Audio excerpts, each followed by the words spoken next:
Élections régionales et municipales en Côte d'Ivoire. Le beau cadeau de l'opposition ivoirienne à Alassane Ouattara. Chers abonnés, certains d'entre vous m'ont interpellé sur les élections régionales et municipales qui avaient cours en Côte d'Ivoire. Ceux-ci voulaient que je couvre ces élections ou que je me prononce sur les fraudes qui les ont émaillées.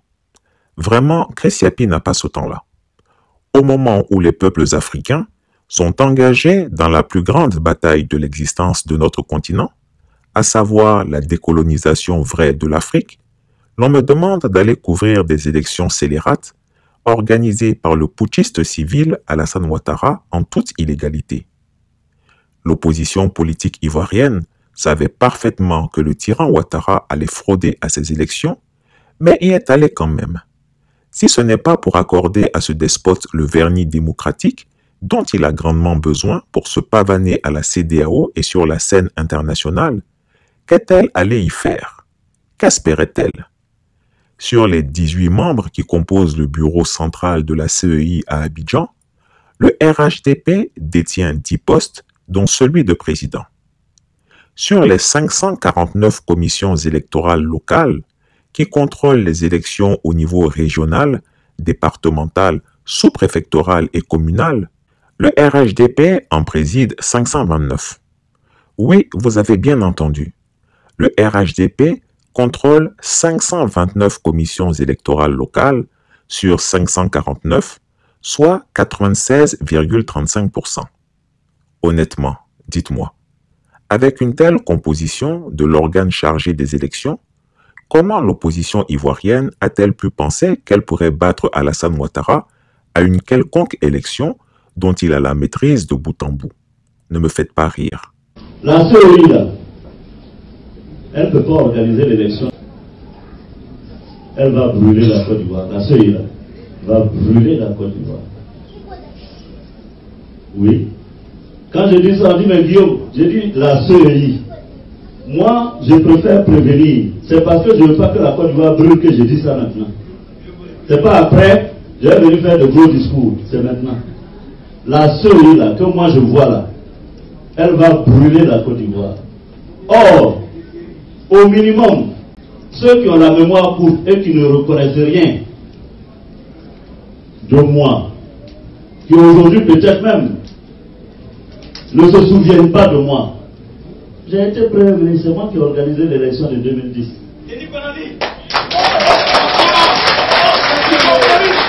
Et ceux qui ne se souviennent pas de moi en tant que Premier ministre, là, ils étaient pourtant les premiers à m'appeler Excellence. Hein? Comme ils étaient gentils, ces gens-là. Excellence.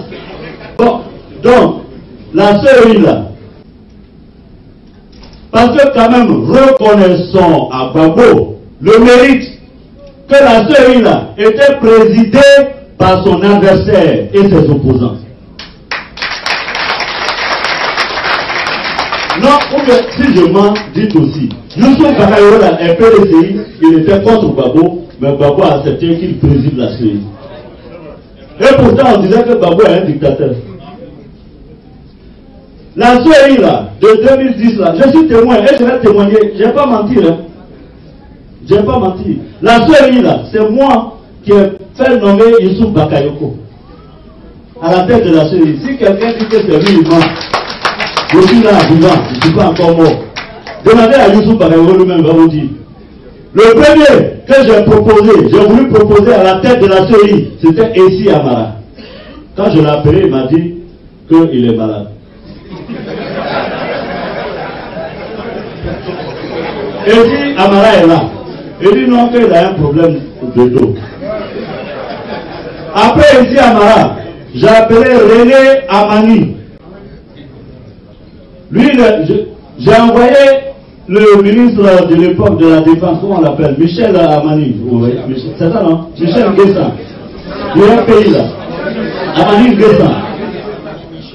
Je lui ai dit, monsieur le ministre, réquisitionnez-moi monsieur René Amani. La nuit, on allait le réveiller. On l'a escorté avec motard. On l'a amené à mon bureau. Je dis, René Amani, il faut diriger ce île. Je dis vraiment, lui, il est malade. Non. Je vous dis la vérité. Si je mens, allez demander, j'ai cité les noms, non? Allez demander. Je regarde en Côte d'Ivoire, là, je dis, je vais trouver qui pour gérer. Je suis allé voir Bédier. Bédier m'a proposé Kakou Gervais. Babou a dit, Kakou Gervais, il n'est pas d'accord.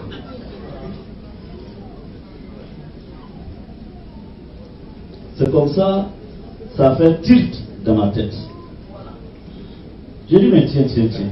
Youssouf Bakayoko est ministre des Affaires étrangères. Si Babou l'a accepté en tant que ministre des Affaires étrangères, alors que les affaires étrangères relèvent des prérogatives du président de la République, si qui peut le plus, peut le moins, si tu l'acceptes comme ministre des Affaires étrangères pour aller donner ta parole officielle au monde, il peut l'accepter pour la CEI. Voilà comment je suis allé voir le président Babou. Je lui ai proposé Youssouf Bakayoko et il m'a dit, bon, lui là, j'accepte. Ceux en Côte d'Ivoire aujourd'hui qui disent que Dieu n'a rien fait, ça fait rien, je laisse. C'est Dieu qui voit. Non, mais il n'y a même pas de problème, je n'ai rien fait. C'était des moments épiques, palpitants. Demandez à Youssouf Bakayoko.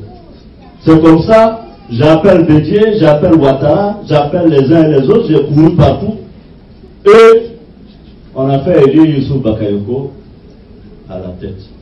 Youssouf Bakayoko était du PDCI. L'adjoint de Youssouf Bakayoko, c'était Amadou Moro, il était du RDR. Mais malgré ça, Babou a accepté d'aller à des élections. Mais comment Alassane Ouattara, lui qui vient du FMI, l'homme par excellence, qui connaît les droits de l'homme et tout ça, tu viens nous mettre une série où tout le monde est de ton parti. Et vous voulez que je me taise? Est-ce que c'est bien pour lui-même son image? Cette série-là. Quand même, série-là, faut faire. Ça dit que si tu es sûr de gagner ton affaire là, mais donne même quel bonheur ce sera que le RHDP se fasse élire par un président de la CEI issu de l'opposition. Mais là, il n'y a même pas de discussion. Tu as gagné. Le président de la CEI là, c'est un opposant. Et puis il vient dire, je suis opposant, je ne t'aime pas. Mais malgré tout, tu as vraiment gagné l'élection. C'est ça la belle victoire. Mais si ton cousin, tu le nommes à la CEI, il vient dire que tu as gagné, il arrête de dire autre chose. Mais ça là, je ne comprends pas pourquoi quelqu'un ne peut pas aller dire au président, vraiment, pour ta notoriété, le grand homme que tu as été, FMI, vraiment, tout ça c'est bien, vraiment, sur les questions de démocratie, la CEI là, pardon, donne ça à l'opposition, ça fait rien.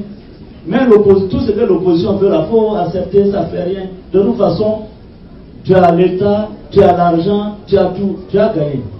Comment peut-on vous inviter à jouer un match de football contre une équipe adverse dont le numéro 9 est en même temps l'arbitre central? Et comme il fallait s'y attendre, notre chère opposition a été laminée sans surprise. Sincèrement, qui d'entre vous est surpris? Voici les chiffres qui circulent sur Internet. Le RHDP a remporté 125 communes sur 201, soit 62,19%. Au niveau des régions, le RHDP a triomphé dans 25 sur 30 régions. Le PPACI de Laurent Gbagbo a remporté 2 mairies et aucune région. Et que sur les 31 régions, eh bien, le RHDP est victorieux dans 35 régions, c'est-à-dire un taux de réussite de 97%. Franchement, je n'ai même pas la force d'écrire. Allez regarder les scores du PDCI. Avec ces chiffres rébarbatifs, le RHDP chante partout qu'il est l'acteur politique dominant du pays. Mon cœur saigne. Comment a-t-on pu lui faire un tel cadeau?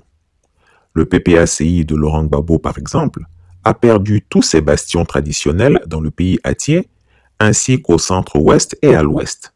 Seules les 2 petites mairies de Ouragayo et de Mbato ont pu être remportées par ce parti. Toutes les têtes fortes, tous les dirigeants du PPACI ont été battus sans exception. Hubert Oulay, le président exécutif. Assoua Adou, le président du Conseil de stratégie politique. Léon Emmanuel Monet, le président du Conseil politique permanent.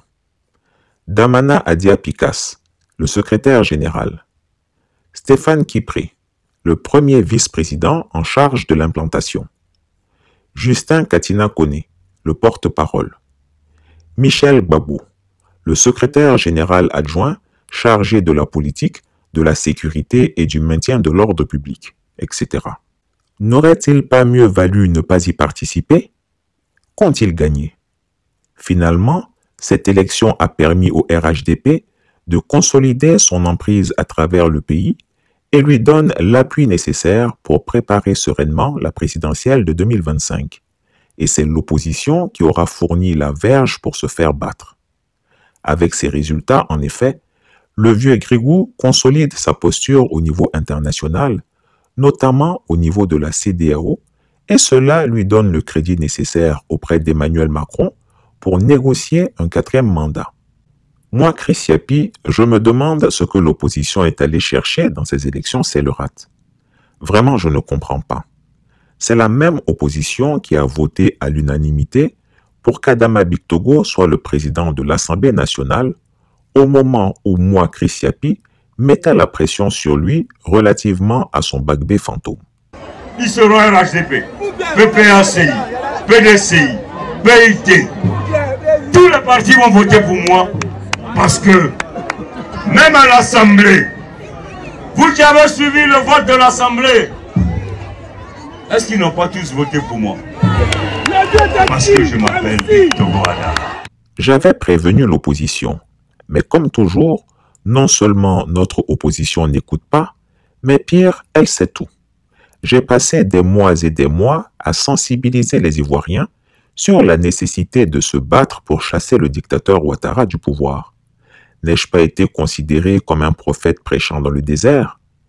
Maintenant, c'est l'heure de la traversée du désert pour elle. Une opposition qui croit qu'elle peut berner l'octogénaire super menteur en mangeant son argent et en se débrouillant pour le battre dans les urnes. Big lol. Bonjour Monsieur le Ministre. Bonjour. Christelle Pire de TV5 Monde. J'aurais 2 questions concernant les élections, s'il vous plaît. Vous l'avez dit, elles se sont globalement bien déroulées. Il y a eu quelques incidents mineurs. Le président de la commission électorale indépendante a lui-même reconnu que le point faible, c'était ces hommes, ce qui avait entraîné quelques désorganisations à certains endroits, notamment des défections d'agents locaux ou encore des agents qui avaient pris parti pour un parti politique. Est-ce que le gouvernement a une réaction à cela et est-ce que des mesures sont envisagées pour renforcer l'indépendance et la présence des agents locaux de la CEI lors des prochains scrutins? Et puis deuxième question, juste après les résultats, on a vu une intervention de gendarmes à la mairie de Cocody qui pourrait être en lien avec les élections. Est-ce que vous avez plus de détails sur ce qui s'est passé ce soir-là? Merci. Pour ce qui est de la commission électorale indépendante, vous-même vous l'avez dit, c'est une commission électorale indépendante. Nous saluons donc le courage et l'honnêteté du président donc, de la CEI qui a reconnu donc quelques différences au niveau donc de son institution. Et justement, il faut apprendre à faire confiance à nos institutions. Et je pense que s'il a fait cette sortie, c'est que très certainement, les dispositions ont été prises pour que cela ne se reproduise plus. En tout état de cause, le gouvernement n'a pas interféré donc, dans les décisions de la CEI. Et même si les textes font prendre donc, des décisions par le gouvernement, vous noterez que c'est toujours sur proposition de la commission électorale indépendante. Donc c'est elle qui est à l'origine de l'action. Donc toute proposition qui viendrait de la CEI dans ce sens, dans le sens de renforcer, je dirais, cette commission électorale indépendante, ben, seront la bienvenue et pourraient donc bénéficier de l'accompagnement donc du gouvernement. Mais ça reste une question interne à la CEI qui choisit ses agents, qui les nomme en général. Pour ce qui est de ce qui s'est passé à Cocody, j'aime bien votre conditionnel qui pourrait être en lien avec les élections. Nous n'avons rien eu sur les événements de Cocody de façon formelle. Je ne peux pas vous dire, en dehors de ce qui s'est dit sur les réseaux sociaux, si c'est en lien avec les élections ou pour toute autre raison. Donc là-dessus, lorsque nous aurons des informations officielles sur ce qui s'est passé à la mairie de Cocody, nous reviendrons donc vers vous. L'opposition ivoirienne démontre chaque jour qu'elle n'est en rien comparable à celle du Mali ou du Sénégal.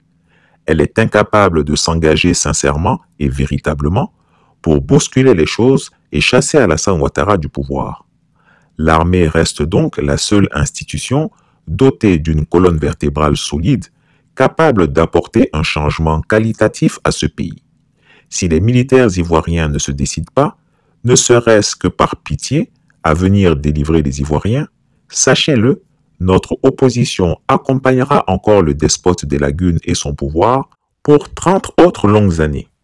Alassane Ouattara lui-même n'a-t-il pas déclaré que son parti restera au pouvoir jusqu'au-delà de 2035? C'est tellement triste tout ça pour ce pauvre peuple ivoirien qui est dépouillé de tout. Pour les échéances à venir, et quand je dis les échéances à venir, après les élections du 2 septembre, c'est pas seulement 2025, hein? C'est 2025, 2030, 2035, n'est-ce pas? Voilà. Alors, le RHDP vaincra et vaincra, parce que c'est un parti organisé, c'est un parti fort, c'est un parti qui a montré aux Ivoiriens qu'il est capable de redresser notre pays, de sortir le pays du trou, de faire le développement et de ne négliger aucune région, aucun village, aucune contrée. En attendant que les Ivoiriens se réveillent et se décident à prendre en main leur destin, je m'en vais dormir. Demain, je dois couvrir les activités du courageux peuple du Niger. Qu'est-ce que je suis triste et malheureux pour mon pays.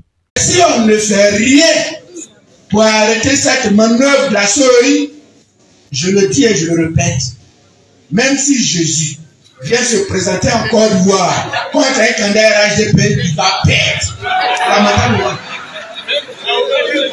Et même si Mahomet va se présenter comme candidat pour diriger un conseil régional dans le Nord, il va perdre. Cette liste-là, elle est dangereusement en défaveur du PPACI, du PDCI, mais elle aussi en défaveur de Jésus et de Mahomet. C'est pourquoi on doit prendre nos responsabilités. C'est pourquoi on doit prendre nos responsabilités. Et là, nous sommes arrivés à un niveau où on a devant nous l'obstacle. S'il vous plaît, la distraction vous fait perdre l'essentiel. On est arrivé à un carrefour où on a devant nous l'obstacle. Malheureusement, on ne peut pas contourner cet obstacle. Malheureusement, on ne peut pas nous retourner pour faire demi-tour. Malheureusement, on ne peut pas esquiver cet obstacle. Tout ce qui nous reste à faire, c'est de foncer, de foncer.